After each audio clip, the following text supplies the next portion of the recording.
All right, good Monday morning, everybody. How are we doing on this wonderful beginning of a new wonderful week? Last week of July here for us. This week will also be the last Project Healing Waters fly fishing live stream. We're going to be ramping into our in-face indoor fly tying programming at the St. Cloud VA very shortly. And I'm going to be taking a little pause for the cause as we transition into that. Um, I think we ran a good course. We'll talk more about that this Wednesday. The what is it going to be? The 28th, the last Wednesday of July. Um, because I got a couple of things coming up here in July, and the schedule and the programming will be a little bit off. So here we are once again. We're going to continue Monday mornings, rain or shine, unless I'm out on the road traveling. We missed these last 2 weeks on account of my trip out to Montana. Be sure to check out that little Montana fish highlights video. It was a great time. Got to spend it with my brother, my father, and my mother. We all went out there and yeah, really enjoyed ourselves. So here we are once again, Monday morning. I'm going to tie up a little bit of what I had the most success with while I was out there in Montana. Um, you know, every morning we woke up, we went fishing, and I started my days off with my tenkara setup. And I only fished tenkara style flies, and it was just a great time. I outfished everybody in the mornings as far as count, not necessarily in size. I was catching a lot of, I call them pocket trout. That's a trout you could just hide in your pocket. Nobody would really be none the wiser it was in there. But from time to time, hook up on a good sized brown. Boy, those brown trout are just feisty. Good morning, Dewey. Thanks for tuning in. Um, I had your fly somewhere, and I had your address written down, and I didn't know how to send it, and now I can't find it. But I am planning a massive cleanup project here in my bench in my room. It is just a hot mess once again. I need to take everything, throw it into a box, and then sort that box out amongst the different bins and bags and compartments and whatnot. And that's got to happen from time to time for me. It's just how I roll. I just take everything. I got a fur pile, a feather pile, synthetics, and then it's just you whittle it down and put everything back into its appropriate bags and bins. That way you don't end up with giant piles everywhere, and that's not good. And what I'm thinking about doing here shortly is kind of gathering up all my loose flies and then randomly putting them together in small little packages and see if there would be any interest in those for purchase or for sale or however you want to call it. That way you would get something completely random, but I don't know. I mean, I would put, a big fly and then maybe a couple small flies or, a half a dozen small flies or I don't know, make little packages, randoms, random times random, good flies, okay flies. I wouldn't send out garbage. Um, but I don't know, kind of the wackier the better. I mean, even the most simple flies catch fish, and you know this, and we know this, and the fish know this. Sometimes there's not much left to a fly after it's been beat up, chewed up. I mean, I don't remember what this one was, but boy, there's not much left to it. Let's give it a look. Then we'll tie some flies. We've got our coffee. We are good to go. I got some local St. Cloud Kinder coffee. think this is their dark roast. Look at this. Look at this fly. I mean, I don't remember exactly what it was, but boy, it got used and abused. It got well loved. And, it's one thing to have a super durable fly, you know. You gotta put some effort behind it. Um, but that's neither here nor there. That was a fun day. Caught a lot of fish on that one. This is what did me well here on the Mississippi, and this is what I'm going to be fishing probably the next few days. Is my this little rusty shrimp. Oh man! So we went out, hit the river, and water was almost non-existent. And in the slack tide, kind of stagnant water areas where water wasn't, I mean, everything's flowing very, very slowly in certain areas. If it, there's no stagnant water. Well, I guess there is in certain areas. But, just you're kicking up thousands of little crawdads. And, you got to match the hatch. And how I was catching the bass the other day was, chucking this out there. I was using a floating line, weight forward floating line, 8 weight, and I'll just give it a few seconds, let the current just kind of let it do its thing. And once I felt the bottom, I'm catching rocks left and right. Those 1,000-pound fish. Feels like you got a 1,000-pounder at the end of your line. Nope, that's just the rock. But having it being on a jig hook, it really did pretty good. All right, so what we're tying to here this morning is I came up with this. Well, I didn't like come up with it, but I tied this when I was out in Montana. Um, what was a hot pattern was, I think he called it a baby doll caddis. Anyways, it was a caddis with some flashy innards, and I believe we used I used some of my dad's stuff, but I think it was a pearl ice dub and some peacock and just some black hackle. Is what I ended up using. So we're gonna kind of replicate that here this morning. Tie a few of these up because I only actually had like one or two of them while I was out there that I tied. So we're going to tie a few more, and then we might do a couple in a different color maybe. I don't know. You never know what we're going to do here Monday mornings. But we got the camera zoomed in, and we are ready to go. We're using a size 14 caddis curve, and we're going to use our white thread, white 210, or not 210. That's not a 210. That's a 10-aught. That's 10 zeros. That's a lot of zeros. Which is probably why they just refer to it as 10-aught. Alright, we got our thread on. We'll do a small head.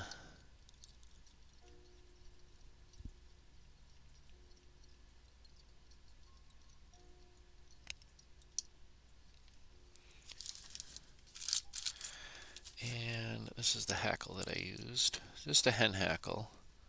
You got to go with what you have available to you. That's the most important thing. If you don't have a hen hackle, well, go with something else. Keep it proportionate to the hook. I think that's the most important thing. It's like I'm not going to be able to get away with a big old schlopping. But let's lock this in and see how we do.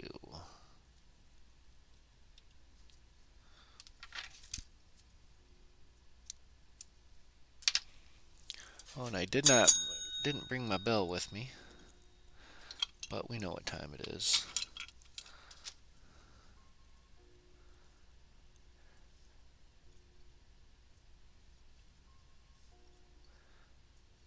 So just a few wraps.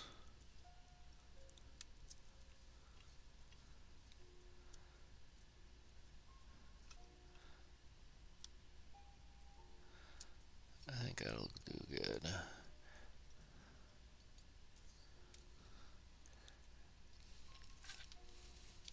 I don't know what it was about this, but the brown seemed to catch more brown trout than anything when I was fishing this pattern. Afternoons and such, just a good old pheasant tail nymph. Those are doing so good. I was just fishing them double up. Double up on the pheasant tail. Alright, let's go ahead and get our UV Pearl ice dub. Just a little dab will do us.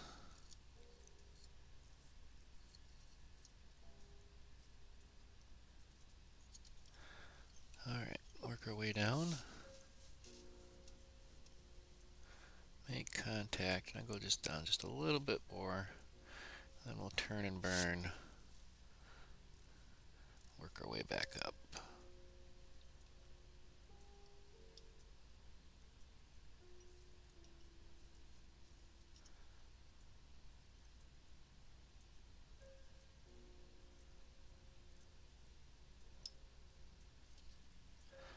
And that was it. A little bit of magic peacock.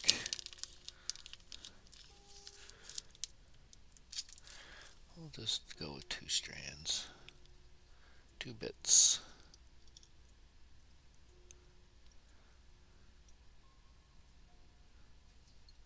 Who knows how many bits are in a byte? And then you think about your megabits and your megabytes and your gigabits and your terabytes and your yotabits and your yotabytes. It gets a little intense.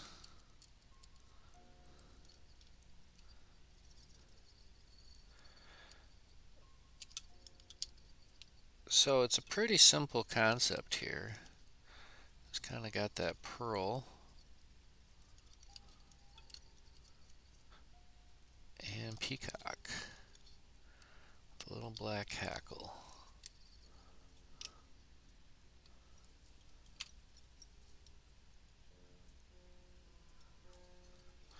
I think that's looking pretty darn good.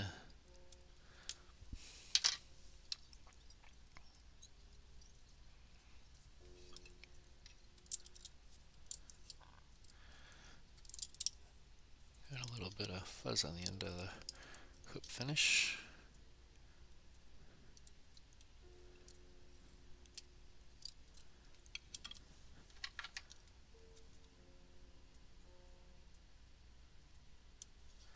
There we go. I wish I had this tool out there with me, just had to do this by hand. But man, we caught some fish on this, I tell you that for free. Well, I did. The brown trout loved it. I don't know what it was about it, but they just loved it.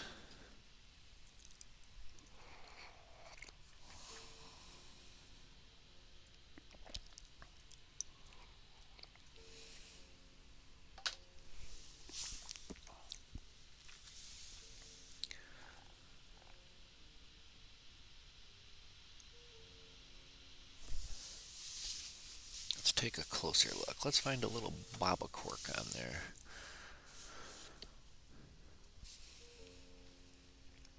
You know, it's amazing where all my little bits of cork can end up because I only use them here on the bench.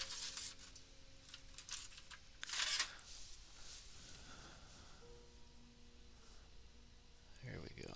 Oh, let's get a better squeeze on it. There we go.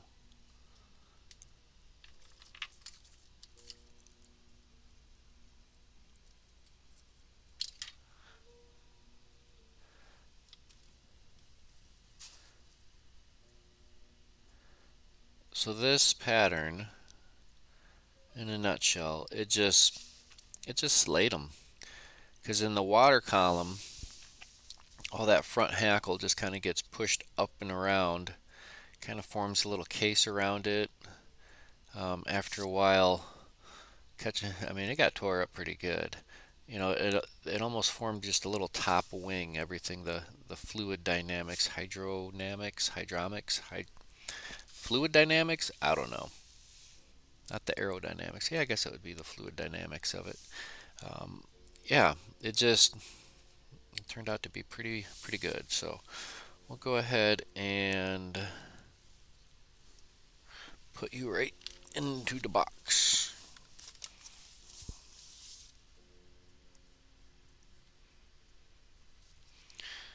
This looks like a good spot. We're filling her back up. This is just a little bit of this, a little bit of that. My box is like my mind. There's not too much in there that's the same. Um, we got pink squirrels and such. All the good times we've had here on Monday mornings. All right, let's do another one.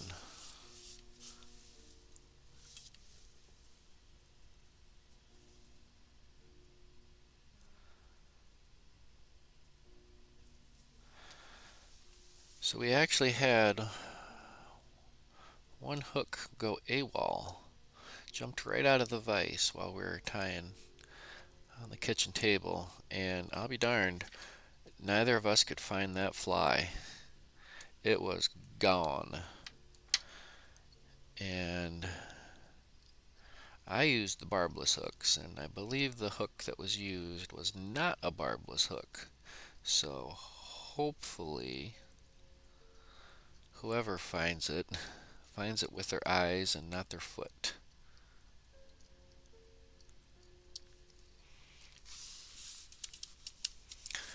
Alright, let's find our little hackle. It's kind of a natural, I don't think this is dyed. I think it's a natural, kind of a dark brown hen hackle. Pretty stuff. Definitely has just a little bit of a sheen to it, a little bit of reflectivity. I don't know if it comes across on the camera or not, but yeah, I guess it does a little bit. There's a little bit of green, silvery, sparkly green to it. And that's what's nice about the natural materials. I mean, how are you going to get that replicated in a synthetic?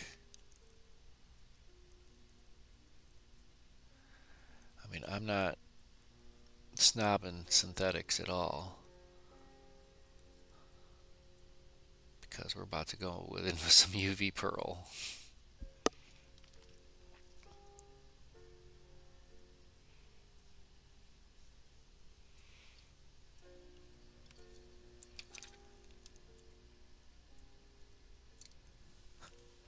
I like that. You know what time it is. It's hackle time.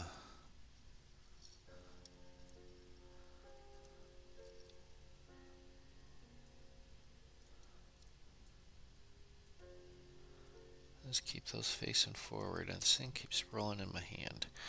So when things roll around in my fingers, what we need to do is just take a pause, find our hackle pliers. There they are. And steady our grip.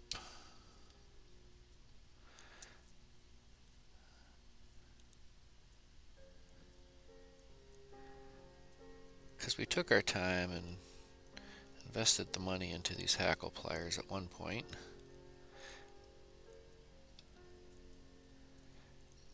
Everybody has their favorite, and these ones are my favorite. We'll go one more turn. Give this one a little extra.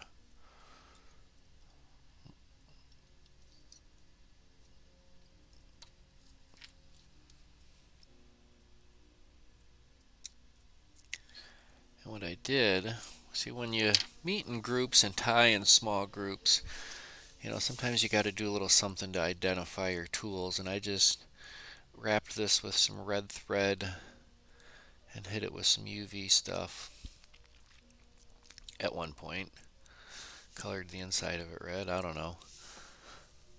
My bobbins are pretty unique, and my scissors, I keep them close. But we do what we can. Super stoked about getting back to face tying. It's there's I know people are out there doing it with Zoom or whatever video, whatever online teaching, but it's just not my style. I'm sure people do it, but it's just not for me. I can do a lecture, I can do this, I can do a live stream, but for me, it's being able to see the fine details, the super fine details of things, and in most cases, you're not going to find too many people with a setup that they can go from this perspective. And it's so hard to see what's going on when you're talking about literally a thread wrap or two in certain situations.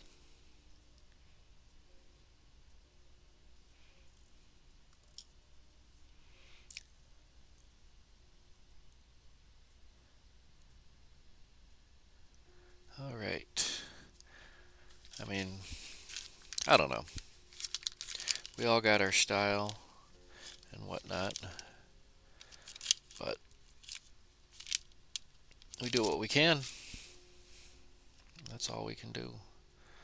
1, 2 tray, 1, 2 tray. Good old peacock curl. Magical, magical peacock curl.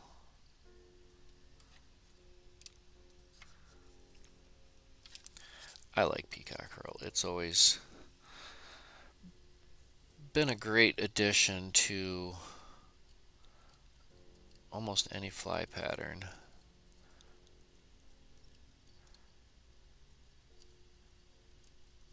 The fish love it. It's a pretty sustainable product. I mean, it's not like you gotta slaughter a whole peacock to get its hurl.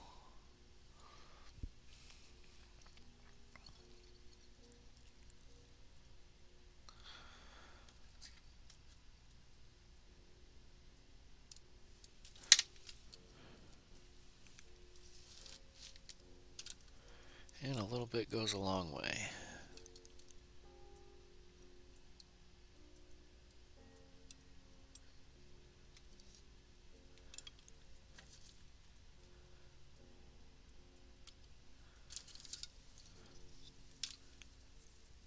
Alright, let's check this out. Give it a little flare back.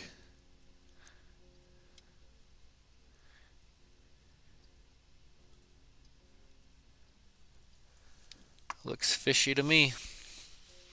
Good morning, Steve. Thanks for tuning in. Welcome, welcome.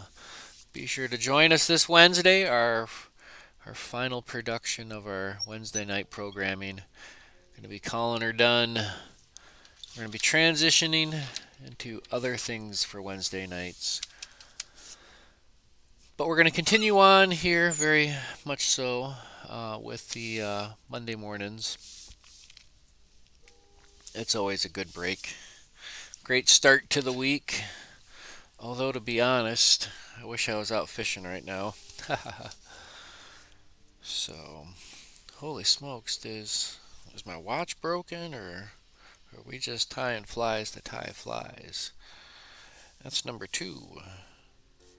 Let's put it in the shoe.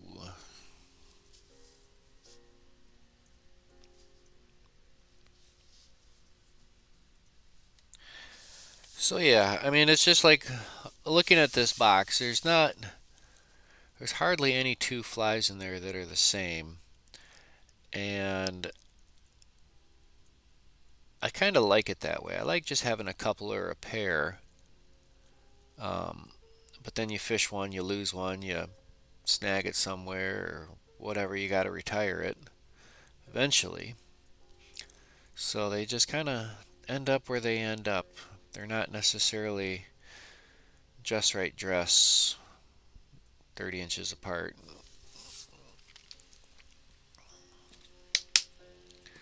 But let's do another one. Let's do a slight variation. We're going to switch threads even. Same hook. We're going to stick with these size 14s, caddis curves. And I should just take a quick pause for the cause and drink some coffee, because that's what's important here too. We got to keep on our coffee.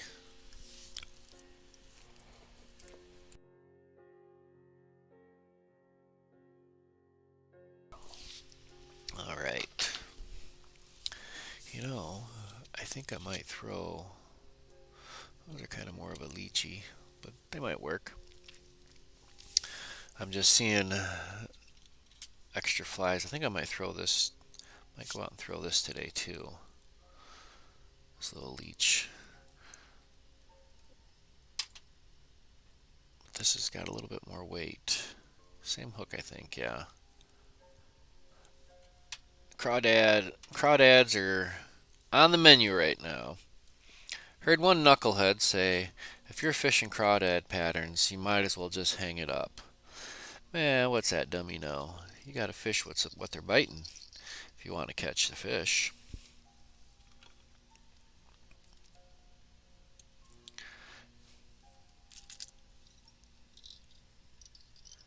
Alright, black thread. 210. Nope, I said 210 again. It's really not. It's a 10-aught. That's what I'm trying to say.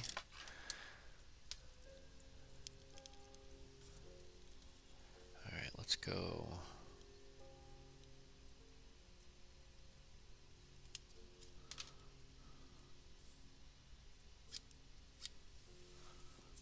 Let's go. Same hackle. Nice little brown hen hackle. Natural. Dark brown.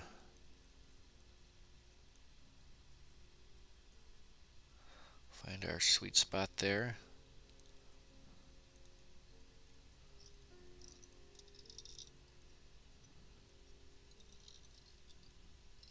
And we'll tie her in.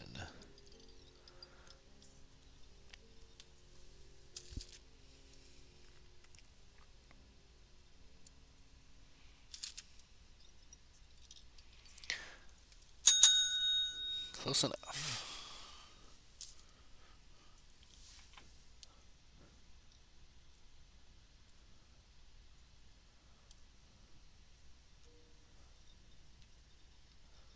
Sometimes I can just get way better of a grip and control of the hackle when I got the hackle pliers.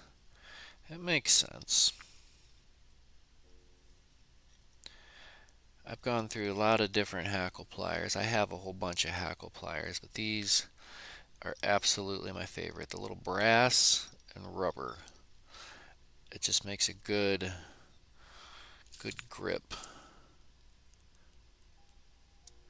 I'm usually tying bigger flies. If I gotta get in a little bit tighter, a little bit smaller, we've got all sorts of different sizes. You know, it's what do you want? What works for you? And for me, this is my favorite.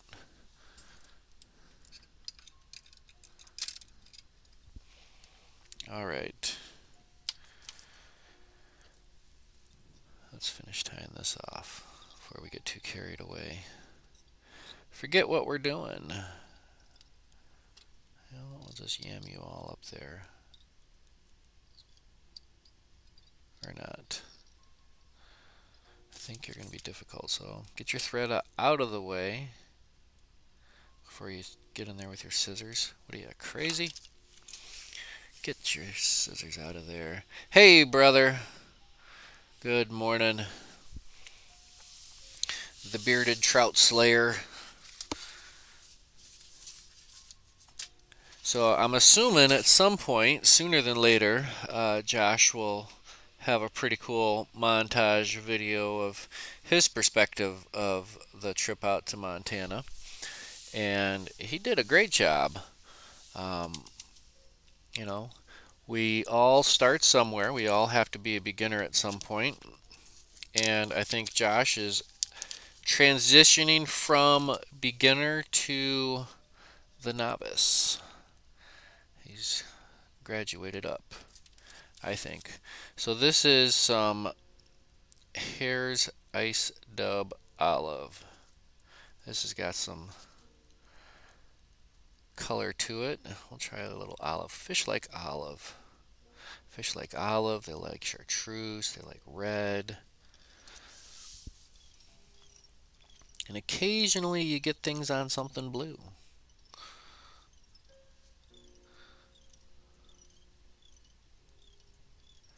You know, this would be a pretty good collar. I got a little thick on us. We're going to go ahead and just call that there.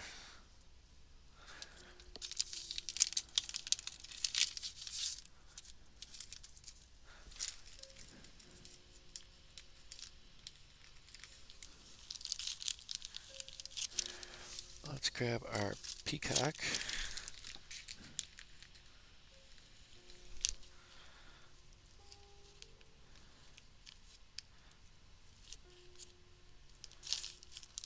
All right.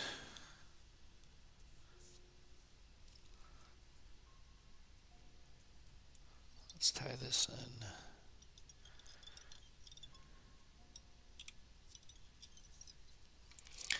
Give it a couple of twists, a couple of wraps, and this will be A-OK good to go. GTG. You know what I mean? Twist it to rope it up a little bit.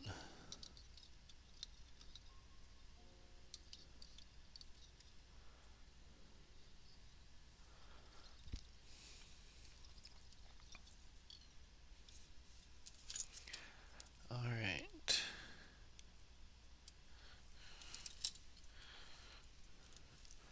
Let's go ahead and finish this off.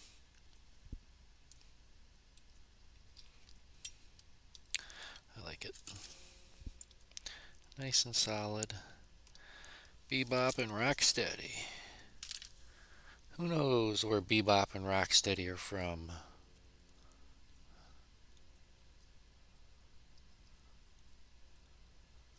There we go.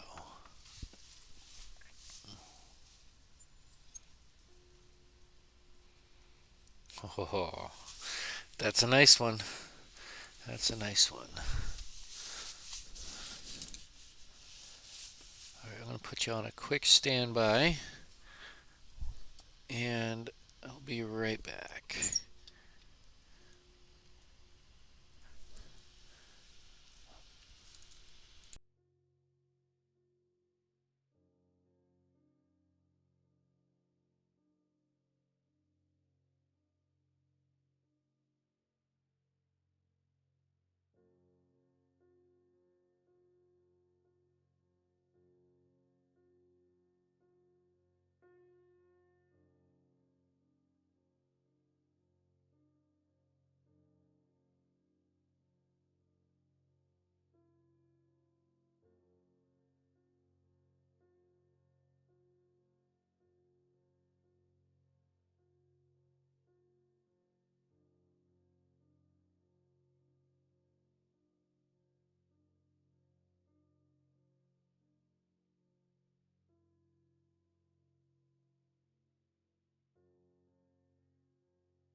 Alright, we're back. Sorry about that.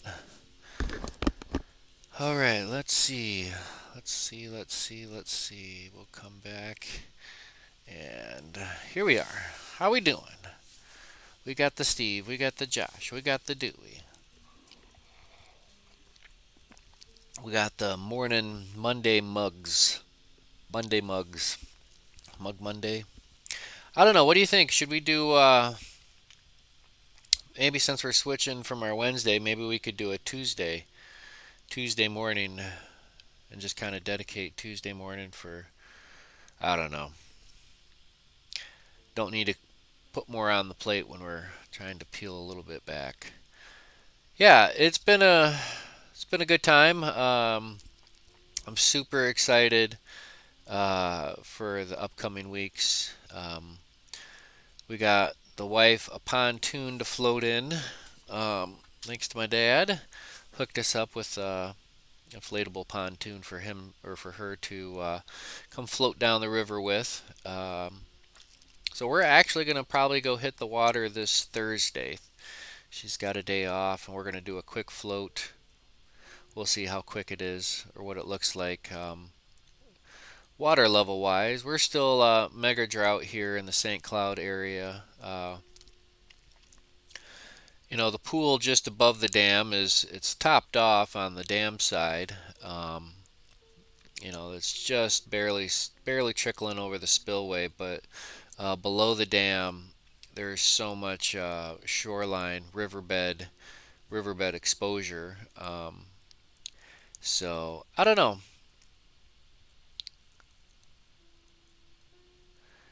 Can I tie a dummy fly for practicing with the rod and Gabe? Yeah, absolutely.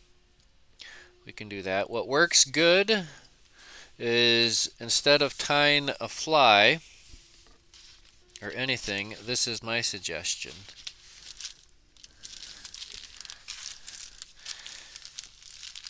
I'll send this along.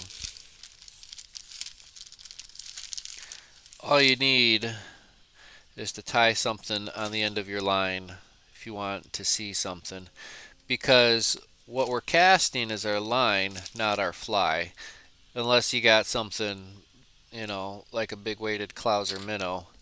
Um, but I'm sure Tracy has uh, any kind of yarn or whatever. But what we can do is, let's see here, let me spin back around this way. I think I might have, if it's still here, I might have moved it. Nope.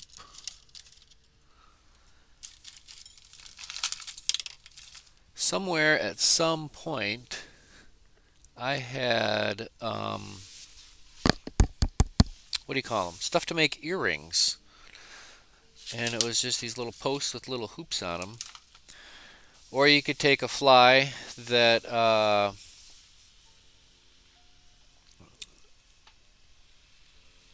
and just break the hook off it.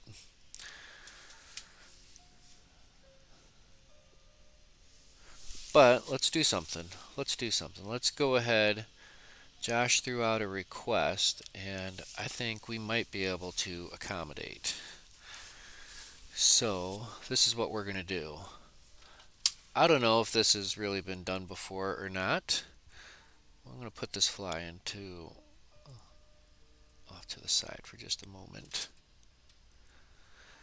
Alright, this is what we're going to do. We're going to take one of these, and this is just a mayfly tail doodad. And what I also have, what we're going to do is we're going to take some mono,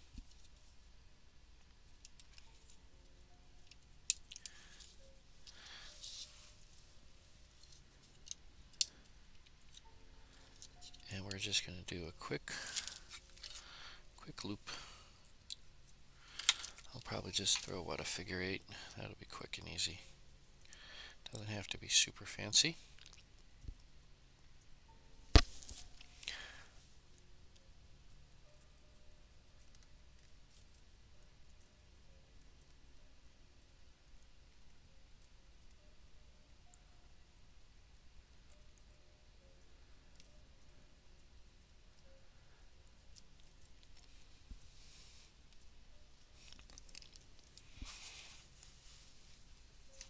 Alright, let's go ahead. Alright, this is what we're going to do.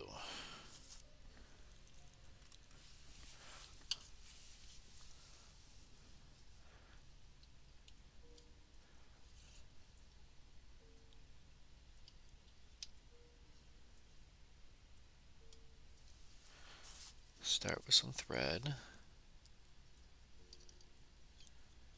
And this is going to be a big loop on the end. That way you can just tie whatever onto that.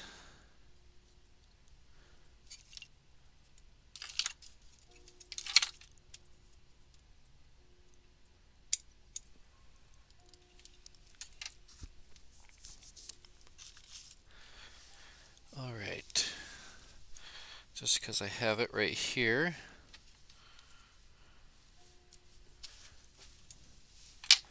I'm going to do a little mop fly on the end.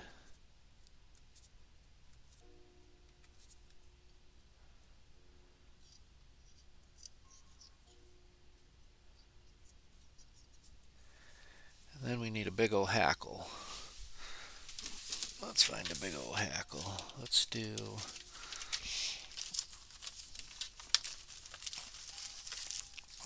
I think Gabe will like this one. I'll give this a try. I'll come up with something here in the next day or so if this doesn't work, but I don't see why it shouldn't.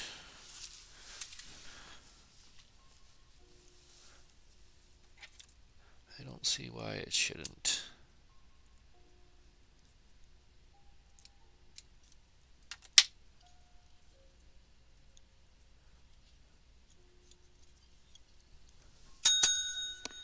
Alright, we're just coming up with stuff now.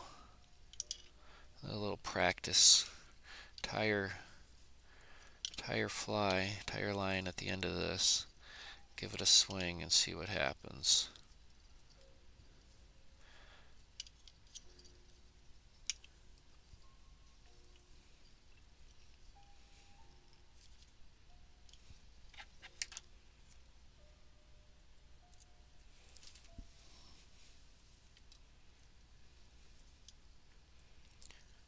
Let's go ahead and do a whip finish.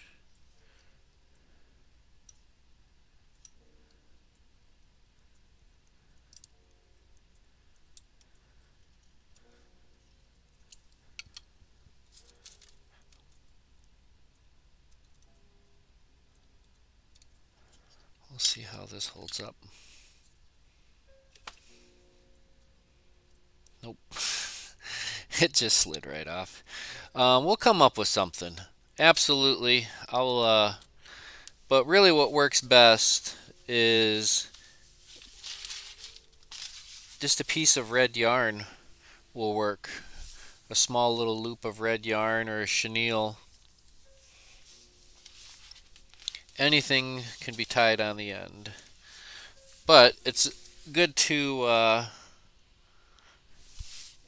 it's always good to practice tying the knot too. You know, if you don't know what you're doing when it comes to tying your fly on the end of your line, you waste so much time. And since we're kind of in an illustrative purpose, we'll just grab this mono again, and I'll show you guys what I use to tie and how I tie it, because you can tie it on virtually anything. Alright, so mono, whatever you got, I go through and I put 3 fingers, 1, 2, 3, get my whole hand in there, and I get this tag end out.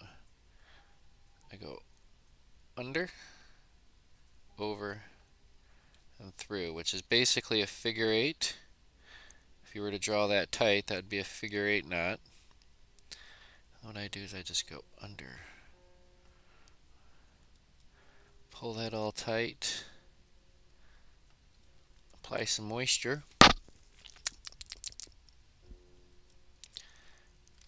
and that's it. It's the Davy knot, D-A-V-Y. And you tied it successfully when your tag end is perpendicular.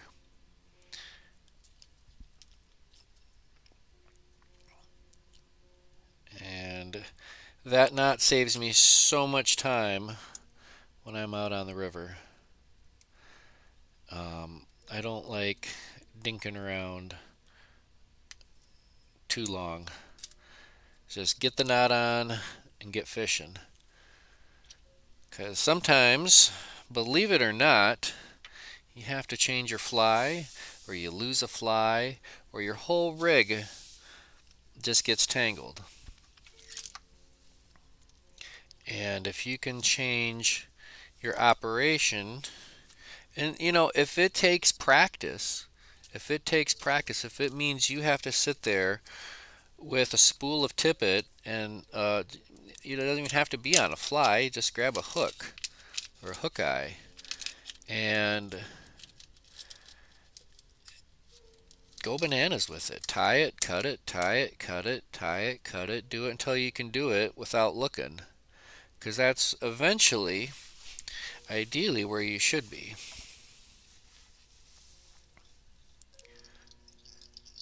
Is you should be able to almost tie your fly on without looking. And the clinch knot, improved clinch knot, whatever, those are great knots. But me, I don't have time for that. And that Davy knot, or the double Davy, I might do a double Davy with larger flies. Um, but um, it's a matter of having your flies in the water because that's where the fish are. There's no other way to put it. I mean, if your flies aren't in the water or on the water, you're not fishing. You're just screwing around, standing around next to the bank. You're enjoying the scenery, which when I do that, I want to do that on my time. Sometimes you just need to flog the water for a while and then find a nice rock and sit down. But I tell you what, like we discovered the other day, Saturday, it can be a little tough getting back up. You find yourself a good rock and you sit down on it and your feet are in the water and everybody else is fishing around you and you're just enjoying it. I mean, it's always take a break. If you're tired, take a break. I'm not going to stress, I can't stress that enough. If you're tired, take a break. If you're thirsty, drink water. If you want to fish, fish. If you don't, you don't have to. But you are in charge of your own destiny, and kind of goes in line with like the false casts. If you're doing a million false casts, that's great. You win the prize for being able to make a 100% perfect cast with a million false casts. Me, I'd rather just get the fly in the water. And if your fly, wherever it may land, just let it be.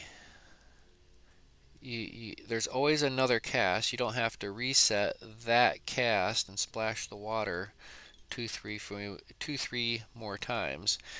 If I'm out there, and sometimes it happens, I'll have a terrible, terrible cast. The wind will shift, or you put on a new fly and it's heavier or lighter than what you've been casting previously. You'll get that super sloppy cast and it just looks like garbage and it just goes everywhere. But strip your line in, clean it up, and fish it the rest of the way in. That's my advice. Fish it where it lies. It's like Like golf, play it where it lies, right? Isn't that what they do? All right, so let's do another one of these. Here's your dub ice olive blend, whatever. So it's a little bit of hare's ear, a little bit of olive, a little bit of ice dub. We like this. This is pretty good color in this. I like the reflectivity of it.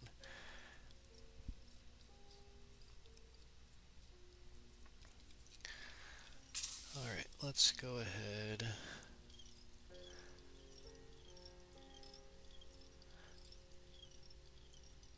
So,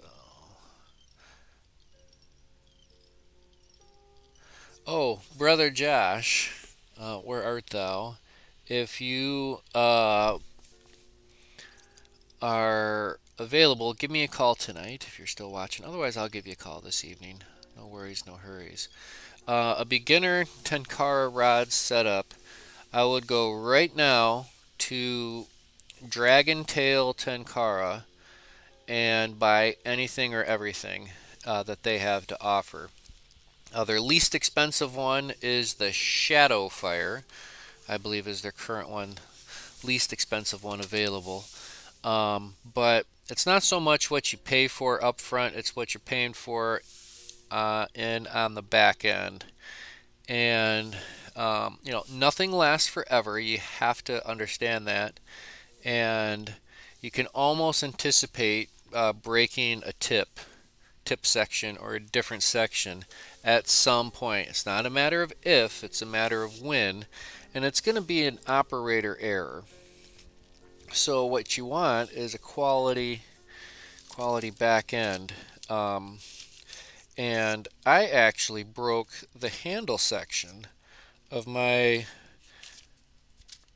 Hellbender, and I just took a couple pictures and I sent it, and I asked what his recommendations were, and the reply was, that is a very odd place for that to break, and we'll have a new one out to you ASAP. But there are replacement parts available. You can just order whatever section of, I think, pretty much any rod that they have available.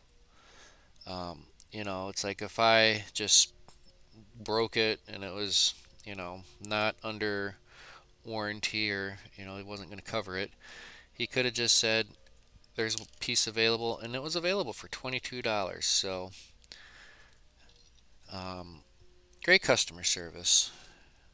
And if you break a piece, it's always available for you to just purchase, and uh, it's, I don't know. I've had great success with Dragon Tail. I can't speak highly enough of them as a company. I have three Dragon Tails. I've got the Hellbender, the Mizuchi, and what's the other one that I have? I don't even know. This hackle or peacock keeps breaking, so I'm just going to stop fussing with it. Beat it into submission. The beatings will continue until morale improves, right? That's what they want you to think. That's not how it works. It's not how any of this works.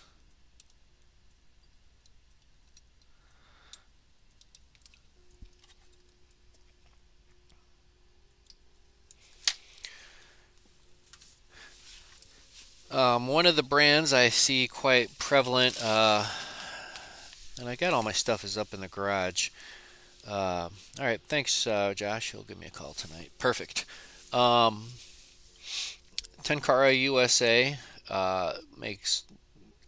I don't own any of their products except their books, um, and it's kind of the godfather of Tenkara in USA. I don't know who brought it in here actually the first. I mean, I'm sure there was some Japanese fisherman that immigrated or vacationed here in the U.S. that brought their setup and Whatever. It doesn't. That's all. Who cares? But it's here, and I love it. I just have a wonderful time fishing it. Have a wonderful time tying the kind of a traditional style of fly for that region. Because guess what? It works here. And all the flies that I didn't really do too well, they're all on my got a different patch. I got a couple of these little fly patches. So all my trout flies loaded up from a week in Montana. I'll take those and I'll throw them for my trout, or not my trout, but my panfish. Those fun little guys. Fun little guys. Well, I think we've got time for maybe one more. What do you say, gang? One more?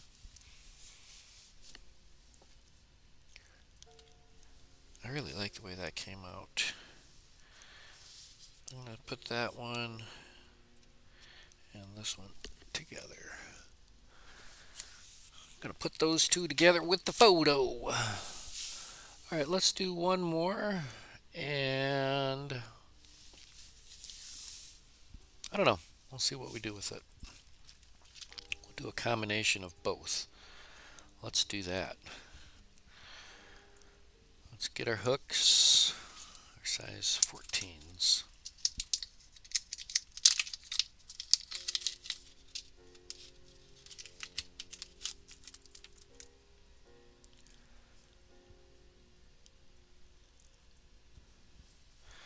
All right.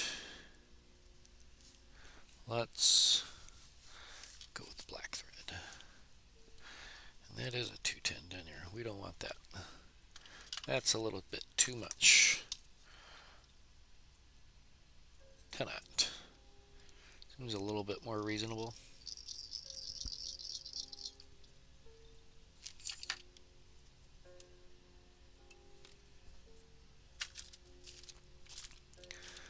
All right, one last batch. It's kind of a natural, that same natural brown hen hackle with kind of a little green sheen to it. Not a Charlie sheen, not the other one.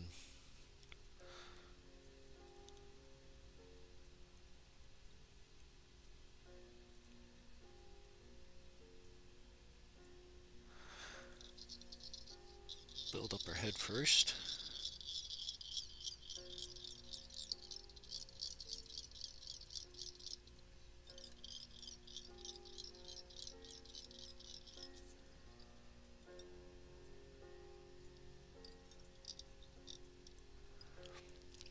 But yeah, kind of going back to, a beginner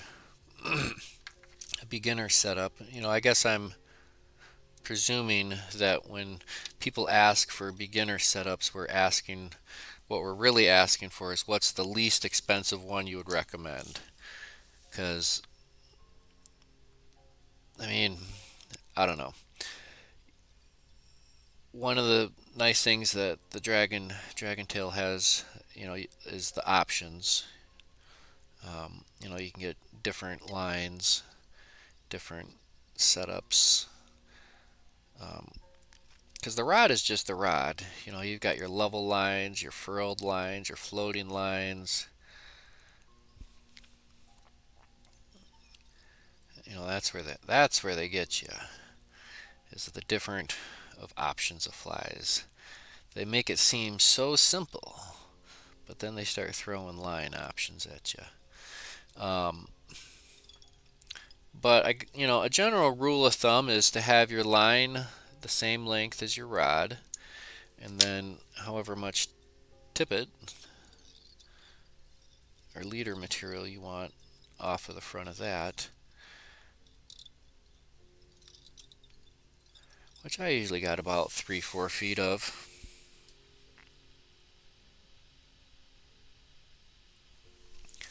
Um, yeah. Yeah, definitely check out Dragon Tail Tenkara. They make good stuff, in my opinion. All right, we're going to do some pearl over the under the black, but we'll see how it turns out. It's not going to be quite as poppin'. It's going to seem a little dirty, a little snowballish, maybe.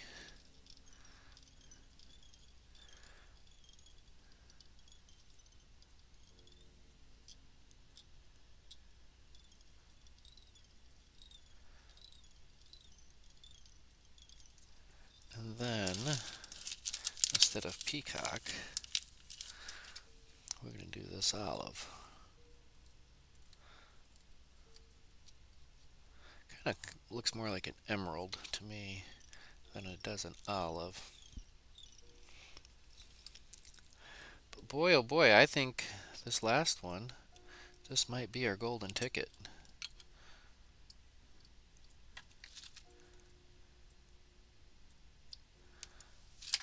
You know, it's always the last one that I'm always usually the most excited about.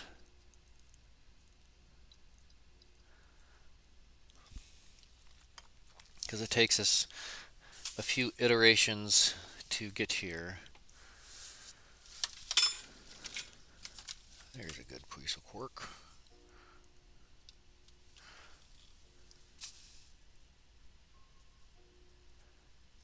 I mean, come on. It doesn't have to be complicated, folks. We can keep it simple. We can keep it clean. I dig it the most. Just add water to that one, my friends.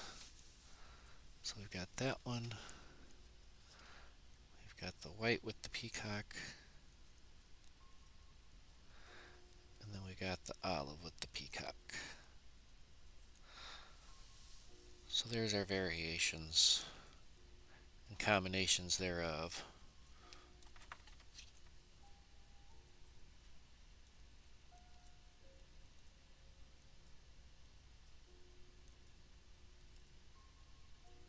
Ah, there we go. Well, I think that's going to do it for today. Put this guy back in there for the outro. The outro-rific.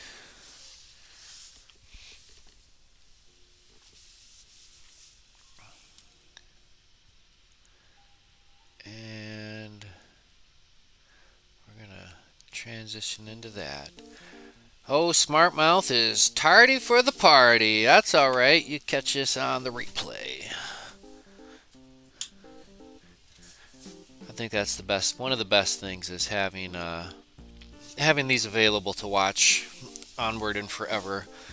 I used to really enjoy live streaming on Instagram, but it doesn't matter. I could fart and then it would like slap me with a copyright violation. You know, somebody else claimed that background. It's like, come on, guys. A school bus would drive by and some kids would be screaming some whatever song, and I don't know. But good to be home, good to be back on my home waters, good to be bassy, good to be here Monday mornings with you guys and gals. Once again, hit that subscribe button, hit that like button, or not, it doesn't matter. I will continue to do what I do, but if you like what we're doing here, hit that subscribe button. Go back and binge watch all my old videos. If you want to watch something quick, fast, and in a hurry, I would recommend what did I call those? The fast forwards. Oh, save a lot of time. You can watch a lot of content in those fast forwards. That's when I had time for production and stuff like that. Now we just live stream. Works for me a lot easier, and it's what doesn't pay the bills. So, anywho, yeah. Let me know what you think in the comments about this idea. I'm thinking about taking a lot of my scrap, quote unquote, scrap flies that are byproducts from all these videos, putting them in little bundles and selling them. Would you be interested? Let me know in the comments, and we'll go down that road if possible. I may or may not, or I just might put them all in a bag and drop them off at somebody's doorstep. Kind of be surprised as they look at it befuddled. Anywho, thank you all for watching. Please stay healthy out there. Please stay safe. Happy tying. Yeah, sure. You betcha. Tight lines. Peace.